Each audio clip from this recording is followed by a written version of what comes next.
جو field general court marshals ہوئے ہیں ملٹری کورٹ سے،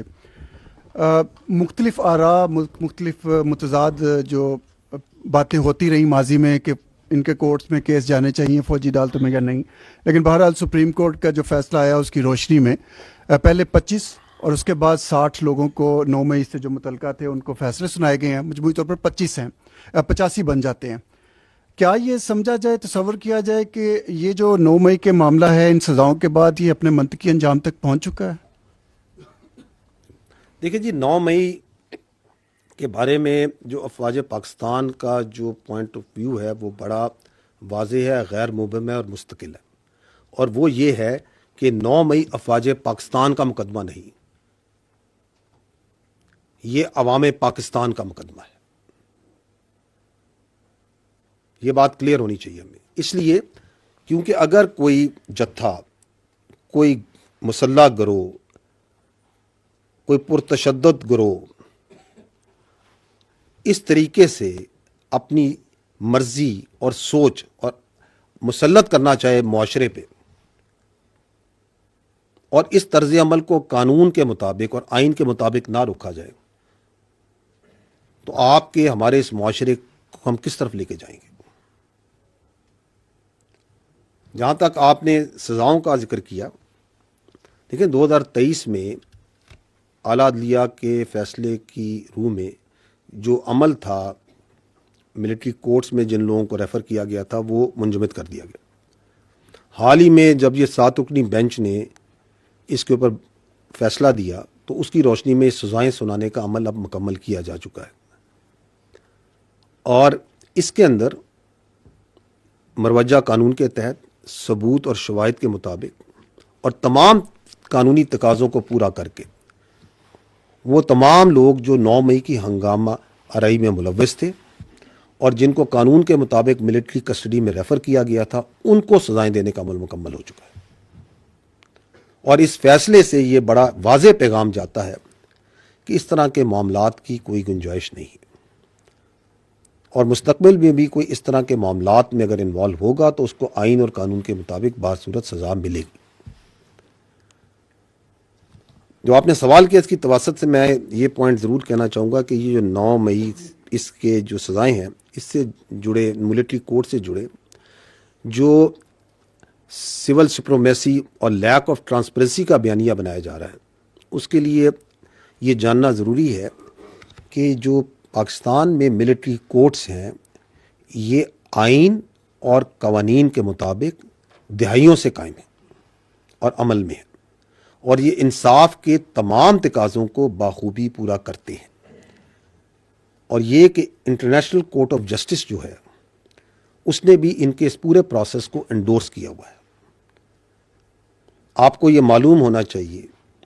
کہ ملٹری کورٹس میں جو ملزمان ہوتے ہیں ان کو اپنا وکیل کرنے، اپنا ایویڈنس پیش کرنے، اپنے گواہ لانے، کراس ایگزامینیشن کرنے اور دیگر تمام قانونی حقوق مکمل طور پہ حاصل ہوتے ہیں، اور اگر سزا ہو جائے اور وہ مجرم، اور تو ان مجرموں کو نہ صرف یہ کہ کورٹ آف اپیل میں چیف آف آرمی سٹاف سے پٹیشن کر سکتے ہیں، ہائی کورٹ میں اپیل اور سپریم کورٹ میں اپیل کا بھی انہیں حق حاصل ہے، اور یہ بھی آپ کے سامنے مسلمہ حقیقت ہے کہ یہ فیصلے بھی قانونی طور پہ صرف اس سے سنائے گئے ہیں جب سپریم کورٹ نے ان کو سنانے کا حکم جاری کیا۔ تو یہ سوال یہ ہے کہ پھر یہ جو بیانیہ ہے یہ بنتا کیوں ہے؟ وہ اس لیے بنتا ہے کہ یہ 9 مئی کے سانے سے جڑے واقعات ہیں، ان کا جب کوئی قانونی طور پہ اور اخلاقی طور پہ جواز نہیں ہے اور اس کو آپ کسی طریقے سے ڈیفینڈ نہیں کر سکتے، تو پھر ملٹری کورٹس کا جو پروسیس ہے اس پہ ایک پروپیگنڈا بنایا جاتا ہے۔ جبکہ دلچسپ بات تو یہ ہے کہ کچھ عرصہ پہلے جو ابھی ناصر اس پہ بات کر رہے ہیں وہ خود ان کورٹس کے بہت بڑے دائی ہوتے تھے۔ اور اگر انٹرسٹنگلی میں آپ کو ایک اور چیز آپ کے توسط سے بتاتا ہوں کہ